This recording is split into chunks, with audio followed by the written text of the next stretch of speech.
নমস্কার বন্ধুরা, কেমন আছেন সবাই? আশা করি ভালো আছেন। আমরাও খুব ভালো আছি। এই যে আমাকে ভাত দিয়ে দিল, আর ভাত দেওয়ার সাথে সাথে আমার মেয়ে বলতেছিল দাও দাও।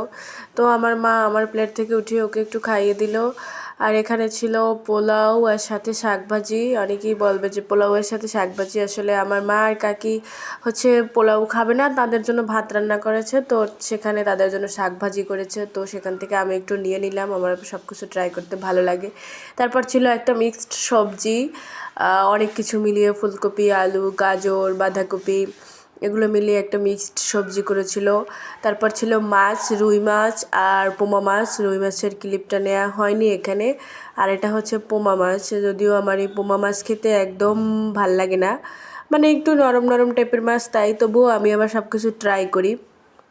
তারপর ছিল এখানে মাংস, আর আমার মা আমাকে মাংস উঠিয়ে দিচ্ছিলো, আর আমি বলছিলাম আমাকে 2 পিস দাও, কারণ আমার মাংস খেতে খুব একটা ভালো লাগে না, যেহেতু আমরা নড়াইলে আমাদের বাসায় ভীষণ মাংস খাই আমরা। ম্যাক্সিমাম সময় দেখা যায় যে যেহেতু ওর বাবা মাংস খেতে পছন্দ করে, তাই আমাদের মাংসই খাওয়া পড়ে, আর একার জন্য অন্য কিছু রান্না করা হয় না। আর এখানে নবনীতা, নিধু, এদের তো সবাই মোটামুটি চিনেন আপনারা। এতে এই পর্যন্তই। সবাই ভালো থাকবেন, সুস্থ থাকবেন, টাটা।